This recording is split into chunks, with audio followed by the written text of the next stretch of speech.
మన ముకుంద జ్యువెలరీలో republic sale flat 10% on VA అన్ని జ్యువెలర్స్ మీద.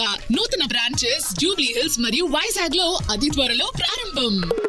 ఉమ్మడి విశాఖ జిల్లాలో రాజకీయ సమీకరణాలు రోజు రోజుకి మారిపోతున్నాయి. జిల్లాలోని 4 కీలక నియోజకవర్గాల్లో జనసేన ఎమ్మెల్యేలు ఉన్న అధికారం ఆధిపత్యం సున్నాగానే కనిపిస్తోంది.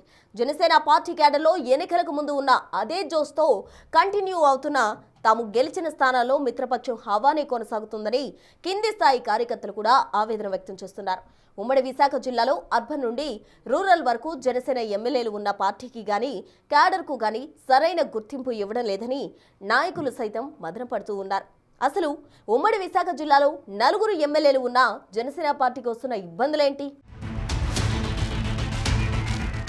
అంగబలం అర్ధబలం ఉన్న పేరుకు కూటమి భాగస్వామిగా పవర్లో ఉన్న అధికారం మాత్రం కోరుకున్నంత లేదనడానికి ఉమ్మడి విశాఖ జనసేన పార్టీ ఎమ్మెల్యేలను చూస్తే అర్థమవుతుంది. ఉమ్మడి విశాఖ జిల్లాలో విశాఖ సౌత్, పెందుర్తి, అనకాపల్లి, యలమంచిలి నియోజకవర్గాల్లో జనసేన పార్టీ 2024 ఎన్నికల్లో ఘన విజయం సాధించింది. గెలిచిన ప్రతి చోట అత్యంత భారీ మెజారిటీతో గెలిచి జనసేన పార్టీ సత్తా చూపించింది. ప్రత్యర్థి వైసీపీని దరిదాపుల్లోకి రానివ్వకుండా ఒక్కొక్క ఎమ్మెల్యే 50,000 ఓట్లకు పైనే మెజారిటీ తెచ్చుకొని ఘన విజయం సాధించారు. ఉమ్మడి విశాఖ జిల్లాలో 4 ఎమ్మెల్యేలు గెలవడంతో జనసేన అధినేతతో పాటు సాధారణ కార్యకర్తల్లో కూడా ఆనందం ఆకాశాన్ని తాకింది. కానీ ఆ ఆనందం ఎన్నో రోజులు ఉండదని జన సైనికులు, చివరికి ఎమ్మెల్యేలు కూడా బహుశా గుర్తించలేకపోయి ఉండొచ్చు. ఎందుకంటే ఎన్నికల్లో కూటమి పార్టీలతో జతకట్టిన జనసేన పార్టీ ఎన్నికల్లో గెలిచి అధికారాన్ని చేపట్టిన పవర్ షేరింగ్లో రోజు రోజుకి ఉమ్మడి విశాఖ జిల్లాలో వెనకబడిపోతున్నట్లు కనిపిస్తోంది. ఎన్నికల్లో గెలిచిన తర్వాత పవర్ షేరింగ్ విషయంలో టీడీపీ చిన్న చూపు చూస్తుందన్న వాదన విశాఖ జిల్లాలో ఎక్కువగా వినిపిస్తోంది. ఏపీకి ఆర్థిక రాజధానిగా ఉన్న ఉమ్మడి విశాఖ జిల్లాలో జనసేన పార్టీ స్థాయి రోజు రోజుకి తగ్గిపోతుందని సాధారణ కార్యకర్తలు సైతం ఆవేదన వ్యక్తం చేస్తున్నారు. ముఖ్యంగా ఎమ్మెల్యేల నుండి మండల స్థాయి నాయకులు, గ్రామ స్థాయి కార్యకర్తలను సైతం ఎదగనీయకుండా టీడీపీ తొక్కేస్తుందని జన సైనికులు వాపోతున్నారు. ఉమ్మడి విశాఖ జిల్లాలో కీలకమైన విశాఖపట్నం, అనకాపల్లి లాంటి ప్రాంతాల్లో ఎమ్మెల్యేలు ఉన్నా టీడీపీ అధికారాన్ని చెలాయిస్తుందని జనసేన నాయకులు ఎవరికీ చెప్పుకోలేక మదన పడుతున్నారంట.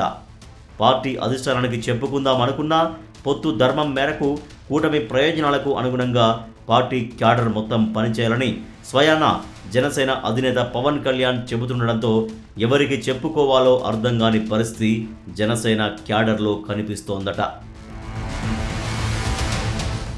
కీలకమైన విశాఖ దక్షిణ నియోజకవర్గం ఎమ్మెల్యేగా ఉన్న వంశీకృష్ణ శ్రీనివాస్ యాదవ్ 2024 ఎన్నికల్లో జనసేన పార్టీ అభ్యర్థిగా భారీ విజయం సాధించిన ప్రస్తుత పరిస్థితుల్లో నియోజకవర్గంలో ఎమ్మెల్యేగా పట్టు సాధించడంలో కొంత వెనకబడి ఉన్నట్లు చర్చ నడుస్తోంది. కేవలం నియోజకవర్గం పరిధిలో ఉన్న అరకొర శంకుస్థాపనలు, మంత్రులు వస్తే నియోజకవర్గంలో జరిగే ప్రారంభోత్సవాలు తప్ప జనసేన పార్టీ పరంగా ప్రజలకు గుర్తుండిపోయే ఏ పని ఇప్పటి వరకు చెయ్యలేదట.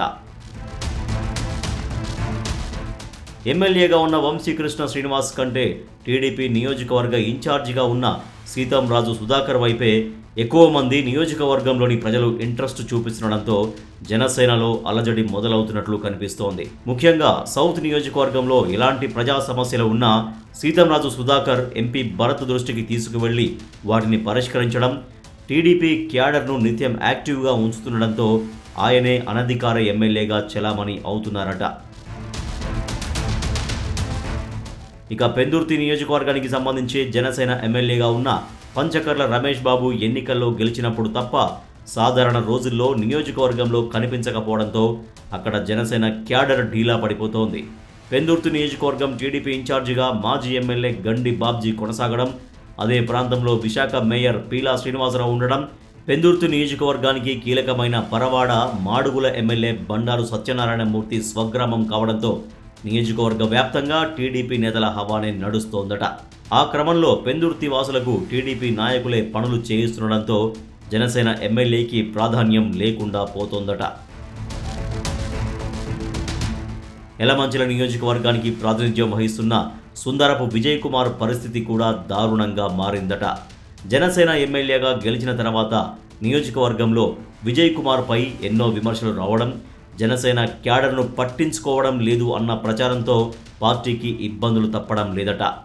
నియోజకవర్గ ఎమ్మెల్యేపై వస్తున్న వివాదాలకు తోడు నియోజకవర్గ టీడీపీ ఇన్ఛార్జిగా కొనసాగుతున్న ప్రగడ నాగేశ్వరరావు, కీలకమైన నాయకుడిగా ఉన్న పప్పల చలపతిరావు ఇద్దరు టీడీపీ క్యాడర్ను బలోపేతం చేయడం, లోకల్ ఎమ్మెల్యేతో సంబంధం లేకుండా అధికారులను సమన్వయం చేసుకుంటూ పనులు చేస్తుండడంతో జనసేన నేతల్ని పట్టించుకునే వారే లేకుండా పోతున్నారట.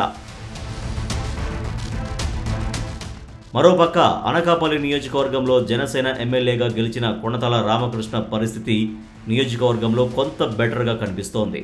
నియోజకవర్గంలో జనసేన పార్టీని కొణతాల రామకృష్ణ వర్గం స్ట్రాంగ్ చేసుకునే ప్రయత్నం చేస్తుందట. అనకాపల్లి నియోజకవర్గానికి టీడీపీ ఇన్ఛార్జిగా నియమితులైన బత్తుల తాతబ్బాయి మాడుగుల ప్రాంతానికి చెందిన వ్యక్తి కావడం ఆ పార్టీకి కొంత మైనస్గా మారిందంటున్నారు.